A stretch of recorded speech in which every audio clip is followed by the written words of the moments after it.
There's only one thing better than a 90-second keto bread. Guess what it is?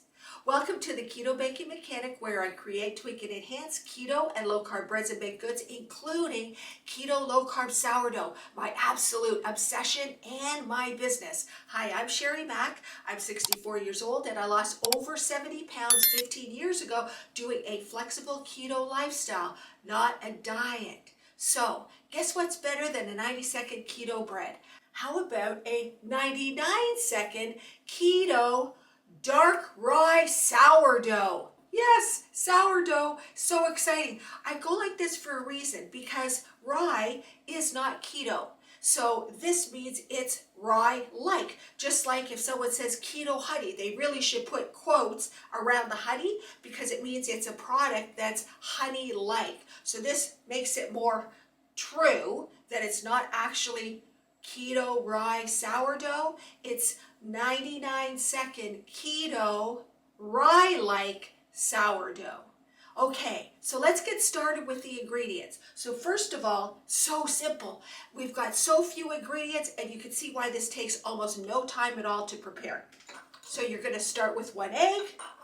Then in our coffee grinder, we're going to add some whole flax seeds. We're using whole flax seeds rather than ground flax, because once flax is ground, like you can get it already ground, it oxidizes, so it makes it darker, and it can actually give your products a little bit of a greenish tinge. So I like to use golden whole flax seeds and coffee grinder. Okay, we're also going to add, as a binder, because we've got to pull the ingredients together, some whole psyllium husks. If you don't have this or you don't want to use this, you can also use about a 1/4 teaspoon of xanthan gum.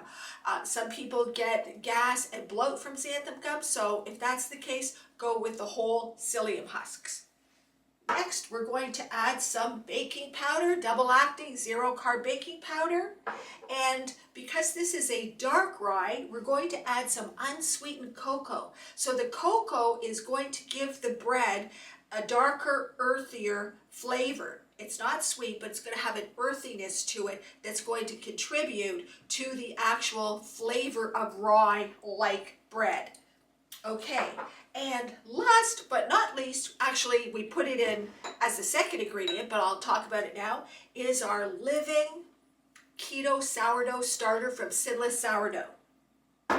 So when you buy your dehydrated starter, you will get a free starter guide that teaches you how to bring your starter to life, and you feed it over the course of about, 5 to 7 days. And I can't give you an exact amount of days because everybody's environment is different. If you live in a farmhouse and your kitchen is cool, it may take a little bit longer to ferment than if you're in an apartment with lots of heat. So in any case, this is our starter. Isn't it beautiful? Oh, love it. Full of gas bubbles. It smells, so fresh and acidic, as a good traditional sourdough starter should smell, but this is a keto living sourdough starter. This one is Biome Boss. Okay, so we're going to add our starter, and then last but not least, because it's really classic for rye toast or rye bread, is our caraway seeds. So we're going to take all those ingredients in a couple minutes, put them all together in the bowl, and then we're going to put it into our glass container for the microwave. And you're going to need a lid because we want the steam to help bake the bread in the microwave. If you don't want to use a microwave, you could do 8 to 12 minutes in the glass dish, in a convection oven, an air fryer, or a toaster oven. So you don't have to use a microwave. It's going to take longer than 99 seconds. It'll take anywhere between 8 to 12 seconds depending on your temperature and your unit. So usually when I use a convection oven or an air fryer, I do it at 350 degrees Fahrenheit. Okay, add some avocado spray. So we're going to spray the dish before we put in our dough. Let's get started. Okay, we're going to start by adding our egg to our dish.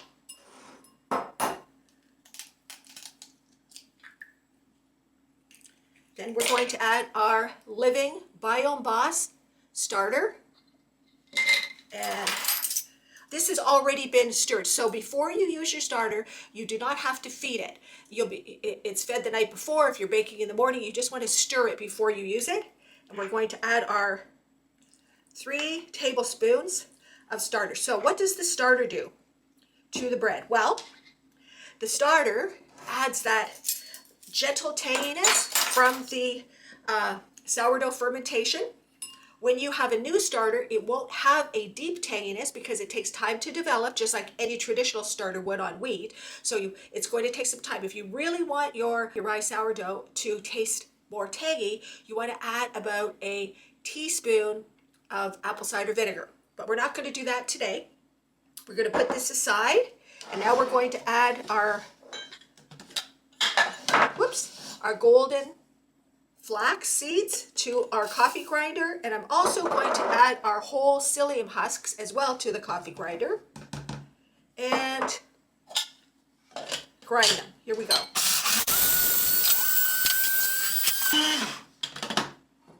Okay, so now I'm going to add our ground flax and psyllium to the bowl. Use a spatula because it does stick to the sides of your coffee grinder. Get that done. Next, we're going to add our baking powder. And remember, if you don't like dark rye, you can have a lighter rye. But today we're going to use the cocoa powder. Oh, and if you don't want to use unsweetened cocoa powder, you can use about a half teaspoon of ground coffee. It will also add that slight bitterness and earthiness that real traditional dark rye has. Okay, and also our caraway seeds. We're going to add those in and just mix this together. Putting this together literally will take you a couple of minutes.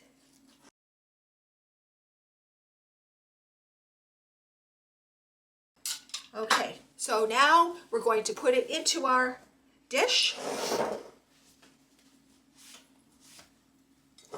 First, I'm going to spray the dish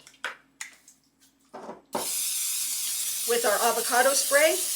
You can use olive oil if you like. Just remember the olive oil will give it some olive oil flavor. And then we're just going to transfer the dough to our glass dish. And now I'm just going to pat this around the sides.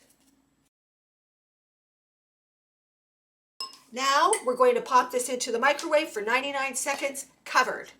We'll put our glass container with our dough in the microwave. Remember, when you put the glass container in the microwave, you want to send it over to the edge of the microwave plate, and then you're going to put on your cover. It doesn't matter what cover you use, whatever suits your fancy. And now we're going to close it up.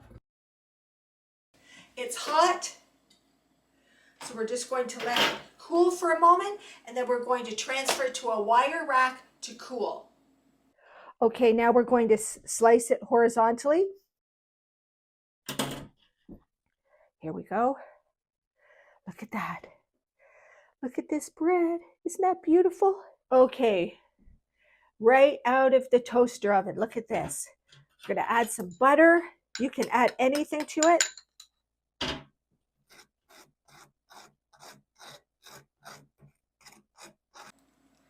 Okay, let's try this. Oh, crunchy, melts in your mouth actually, and that wonderful taste of caraway, hint of tanginess from the sourdough.